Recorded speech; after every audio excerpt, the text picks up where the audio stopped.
আজকে বাবুর্চি স্টাইলে কিভাবে গরুর মাংস রান্না করবো সেটাই আপনাদের সাথে শেয়ার করব। যদি ভালো লাগে তাহলে ভিডিওটা দেখবেন।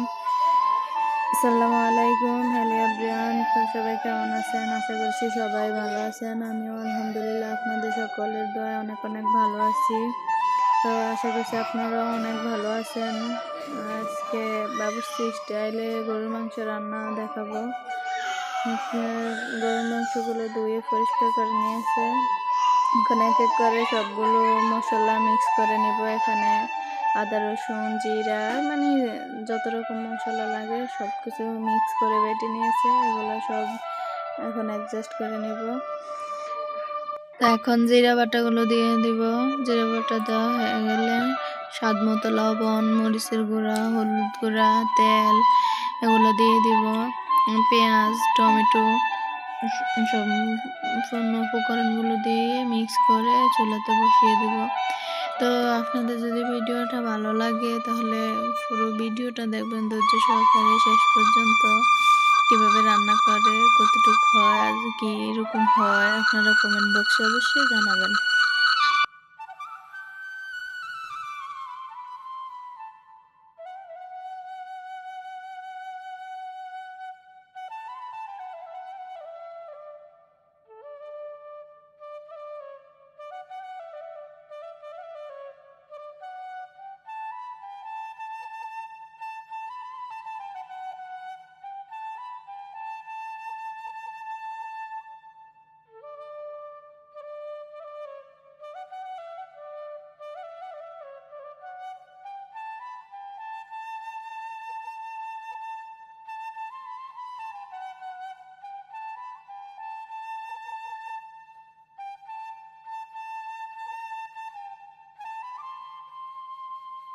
আসতেছি।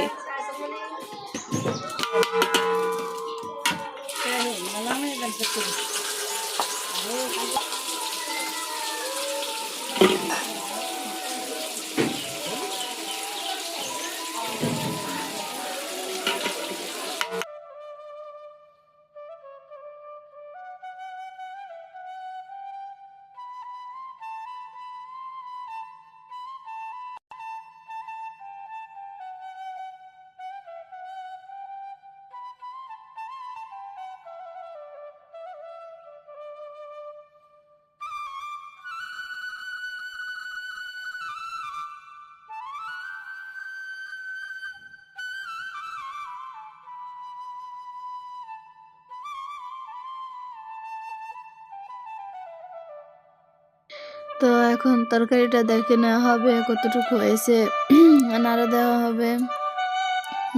দেখেন কালারটা কেমন আসছে, কতটুকু হয়েছে। মাংসটা নেড়ে চেড়ে দিয়ে আবারও ঢাকা দিয়ে রাখবো। এইভাবে ঢাকা সরিয়ে সরিয়ে নাড়া দিয়ে দিয়ে রান্না করে নেব। তো এখানে সবাই কাটাকুটি নিয়ে ব্যস্ত। চিকেন মুরগির হাত পাগুলো সবাই কাটাকাটি নিয়ে ব্যস্ত আছে। এখানে আবারও ঢাকা উঠিয়ে নাড়াচাড়া দিয়ে দিয়ে দিতেছে। তো মাংস থেকে অনেকটা ঝোল উঠেছে।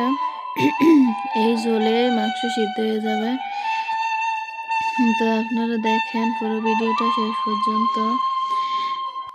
তো আমি এখন দেখে নিব মাংসটা সিদ্ধ হয়েছে কিনা, লবণ লাগবে কিনা আমাদের দেখতে দিয়েছে। তো আমি টেস্ট করে নিব কিছু লাগবে কিনা। তো আমি টেস্ট করে দেখলাম সামান্য পরিমাণ লবণ লাগবে। তো এ পর্যন্তই আমাদের রান্না কমপ্লিট। সবাই খাওয়া শুরু করে দিয়েছে। তো সবাই ভালো থাকবেন, সুস্থ থাকবেন, আমাদের জন্য দোয়া করবেন। আপনারা অনেক ভালো থাকবেন। আল্লাহ হাফেজ সবাইকে।